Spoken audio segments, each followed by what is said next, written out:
అస్సలాము అలైకుమ్. Hello everyone. ఈ వీడియోలో అయితే వెజ్ రష్యన్ కట్లెట్ ఎలా చేయాలో చూపిస్తాను. ఫస్ట్ ఈ రెసిపీ అయితే చాలా ఈజీ అండి చేయడానికి, పిల్లలకి కూడా చాలా నచ్చుతుంది. తప్పకుండా ట్రై చేయండి. ఇంట్లో ఉన్న వెజిటేబుల్స్లో క్యాప్సికమ్, గ్రీన్ చిల్లీ, ఇంకా క్యారెట్, ఆనియన్స్ సన్నగా తరిగి పెట్టుకోవాలి. ఆ తర్వాత పక్కన మైదా పిండి తీసుకొని ఇలా పలచగా వీడియోలో చూపిస్తున్నట్టు కలుపుకొని కొంచెం బ్లాక్ పెప్పర్ పౌడర్ అయితే కలుపుకోవాలన్నమాట. తర్వాత బయట మార్కెట్లో దొరికే సేమియాలని ఇలాగ ఒక బౌల్లో తీసుకొని పెట్టుకోవాలండి. ఆ తర్వాత ఆయిల్ హీట్ చేసుకోవాలి. ఆయిల్ హీట్ అయిన తర్వాత మనం ఫస్ట్గానే బాయిల్ చేసి పెట్టుకున్న పొటాటోస్ని తీసుకోవాలి. 4 లేదా 5 పొటాటోస్ని ఒక బౌల్లో తీసుకోవాలి. ఆ తర్వాత ఒకదాని తర్వాత ఒకటి మనం కట్ చేసుకొని పెట్టుకున్న వెజిటేబుల్స్ని యాడ్ చేసేసుకొని ఇలా మిక్స్ చేసేసుకోవాలి. బాగా మిక్స్ చేసుకున్న తర్వాత ఇందులో కొంచెం ఉప్పు, టేస్ట్కి సరిపడా కారం, ఇంకా పసుపు, కొంచెం గరం మసాలా, కొత్తిమీర అయితే యాడ్ చేసుకోవాలి. వీటన్నిటిని కూడా బాగా మిక్స్ చేసేసుకోవాలి. మీకు కావాలంటే అల్లం వెల్లుల్లి పేస్ట్ కూడా యాడ్ చేసుకోవచ్చు.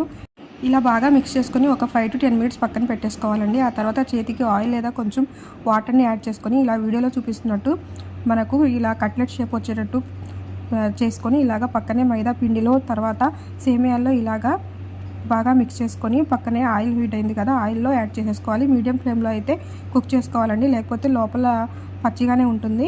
ఈ విధంగా రెండు వైపులా బ్రౌన్ కలర్ వచ్చేటట్టు కుక్ చేసేసుకోవాలి. కుక్ చేసేసుకొని సర్వింగ్ బౌల్లో తీసుకొని మనము టమాటో సాస్తో తింటే లేదా మయోనీస్తో తింటే సూపర్ టేస్ట్గా అయితే ఉంటుందండి.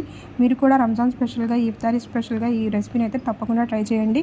రంజాన్లోనే కాదు, నార్మల్ డేస్లో కూడా పిల్లలకి చేసిస్తే చాలా ఇష్టంగా అయితే తింటారండి. బయట నుంచి ఏమీ తెప్పించకుండా ఇంట్లో ప్రిపేర్ చేసి ఇవ్వండి. Thank you so much for watching. Please subscribe.